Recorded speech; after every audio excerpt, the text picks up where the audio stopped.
নমস্কার বন্ধুরা, সোমনাথের রান্নাঘরে আপনাদের সবাইকে স্বাগতম। আমি শেফ সোমনাথ আপনাদের সাথে নিয়ে চলে এসেছি আবার একটা নতুন ভিডিও।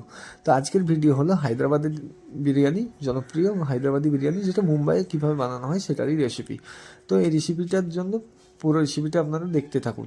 তো এই বিরিয়ানিটা করার জন্য আমরা এখানে নিয়ে নিয়েছি 500 গ্রামের মতো চাল এবং এটাকে 2-3 ঘন্টার জন্য আমরা ভিজিয়ে দিয়েছি। এবং এখানে দিয়ে দিয়েছি চিকেন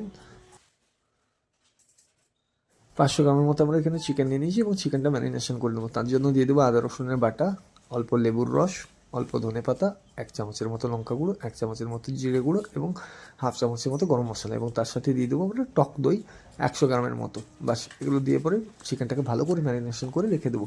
এই ম্যারিনেশনটা আমরা মোটামুটি আধা ঘন্টার থেকে 45 মিনিটের জন্য রেখে দেবো। এবারে গ্রিন বিরিয়ানি করার জন্য মেন উপকরণ সেটা নিয়ে নেব। তো জল দিয়ে দেবো এবং জলটা পুরোপুরিভাবে ফুটলে পরে তার মধ্যে আমরা অ্যাড করে দেবো ধনেপাতা এবং পালং শাক। ধনেপাতা পালং শাকটাকে আমরা ভালো করে বয়েল করে নেবো ঢাকা দিয়ে। যখন দেখবেন ধনেপাতা পালং শাকটা এইরকম হয়ে গেছে, জানবেন পুরোপুরি বয়েল হয়ে গেছে। এবার এটা মিক্সারে গ্রাইন্ড করে নিতে হবে। গ্রাইন্ড করার জন্য আমরা এখানে দিয়ে দেবো তেল এবং তার সাথে দিয়ে দেবো একটা গোটা লেবুর রস। ফলে কী হবে, এটার রঙটা আপনার ডিসকালার হবে না, রঙটা থেকে যাবে। এবার আমরা বিরিয়ানি মশলার জন্য চিকেনটা এখানে কষিয়ে নেবো। তো আমরা এখানে প্যানটা নেবো এবং প্যানের জলটা শুকিয়ে নেবো পুরোপুরি। তারপরে এর মধ্যে ঢেলে দেবো 100 গ্রামের মতো তেল এবং এর সাথে আমরা ঢেলে দেবো মোটামুটি মাঝারি সাইজের 2টো পেঁয়াজ। এই 2টো পেঁয়াজ লম্বা লম্বা আমরা কেটে নেবো এবং এই পেঁয়াজটাকে আমরা ভালোভাবে ভাজতে হবে। বিরিয়ানির পেঁয়াজ সবসময় হালকা হাই ফ্লেমে ভাজবেন এবং অবনত এটাকে নাড়াতে থাকবেন, নইলে কালো হয়ে যাবে। তো এইরকম যখন ভাজা হয়ে যাবে তখন অল্প পেঁয়াজ তুলে রেখে দেবো ব্রেস্তার জন্য, আর বাকি যে পেঁয়াজটা থাকবে তার সাথে আমরা বিরিয়ানির জন্য রেখে দেবো এবং এর সাথে অ্যাড করে দেবো 1.5 থেকে 2 চামচের মতো আদা রসুনের বাটা। এখানে আদা রসুনের বাটার পরিমাণ থাকবে সমান সমান, যতটা আদা দেবেন ততটা রসুন। বাস এবারে এটা আদাটা এখন ভাজা হয়ে যাবে, আদা রসুনের বাটাটা, তখন এর মধ্যে মশলা দিয়ে দেবো 1 চামচ নুন, 1 চামচ লঙ্কা গুঁড়ো, 1 চামচ জিরে গুঁড়ো, 1 চামচ ধনে গুঁড়ো এবং 1 চামচের মতো এর মধ্যে দিয়ে দেবো গরম মশলা এবং অল্প দিয়ে দেবো বিরিয়ানি মশলা। বা সেগুলো দিয়ে পরে বেশ ভালো করে মশলাটাকে একটু আমরা ভেজে নেবো সম্পূর্ণ। এখানে কিন্তু হলুদের কোনো রকম ইউজ হবে না। হলুদ করলে পরে তখন আপনার বিরিয়ানির গ্রিন কালারটা আসবে না। এরপর আমরা ম্যারিনেশন করে রাখা সেই চিকেনটা দিয়ে দেবো।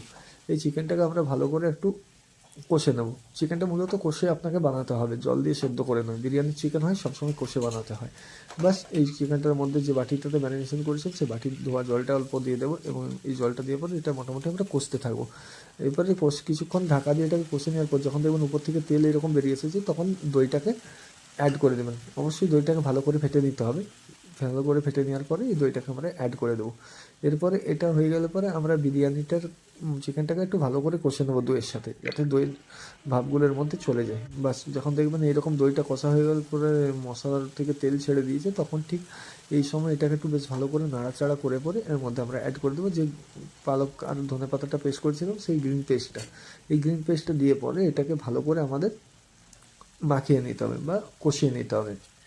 এখানে কিন্তু আপনাকে ফ্লেমটা সবসময় মিডিয়ামে রাখতে হবে। এখানে হাই ফ্লেম দিলে পরে পালকের রঙটা কালো হয়ে যাবে এবং পালকটা কষার টেস্ট হয়ে যাবে। তো এখন এর মধ্যে আমরা অ্যাড করে দেবো বিরিয়ানির জন্য আলুটা আমি আগে বয়েল করে রেখেছিলাম, আপনারাও চাইলে আগে বয়েল করে নিতে পারেন। এবারে ঢেকে কিছু করার জন্য রেখে দেবো।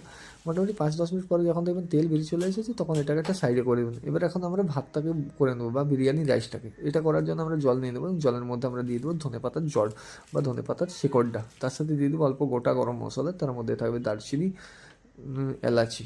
বাস একটু তেল দিয়ে দিতে হবে। জলটা এখন দেখবেন এরকম ফুটে আসছে, তখন জলটার মধ্যে অ্যাড করে দেবেন পরিমাণ মতো লবণ। জলটা আপনারা অবশ্যই চেখে দেবেন। চেখে দেখে এখন দেখবেন জলটা একটু বেশি নোনতা লাগছে, তখন এর মধ্যে অ্যাড করে দেবেন রাইসটা।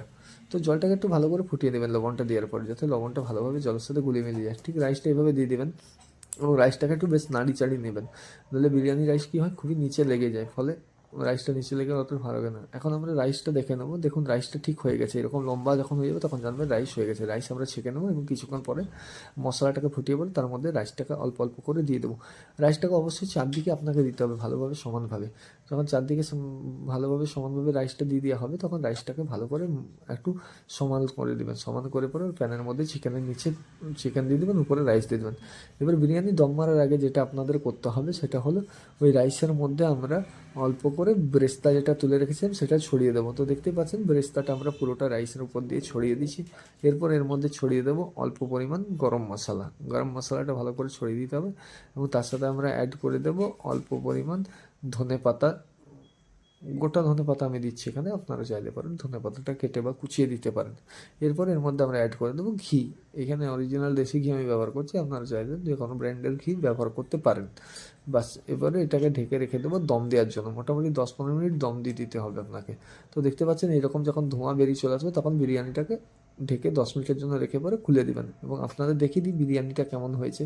তো দেখতেই পাচ্ছেন কীরকম গ্রিন কালারের বিরিয়ানিটা হয়েছে, এবং বিরিয়ানিটা দেখতে যথেষ্ট আমি হয়েছে। আর এখানে দেখুন চিকেনও পুরো কুক হয়ে গেছে। বাস এরকম বিরিয়ানি বাড়িতে করুন এবং গরম গরম সার্ভ করে দিন বাড়ির সবাইকে। কেমন লাগলো রেসিপিটা নিশ্চয়ই জানাবেন, এবং আপনারা বাড়িতে কেমন বানিয়েছেন সেটাও জানাবেন। আর যারা এখনও পর্যন্ত চ্যানেল নতুন আছেন, চ্যানেলটাকে সাবস্ক্রাইব করেননি, তারা দয়া করে চ্যানেলটাকে সাবস্ক্রাইব করে দেবে।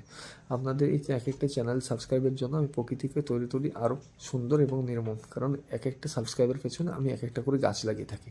তো দেখা হবে আমার নতুন কোনো ভিডিওতে, ততদিন ভালো থাকুন, সুস্থ থাকুন।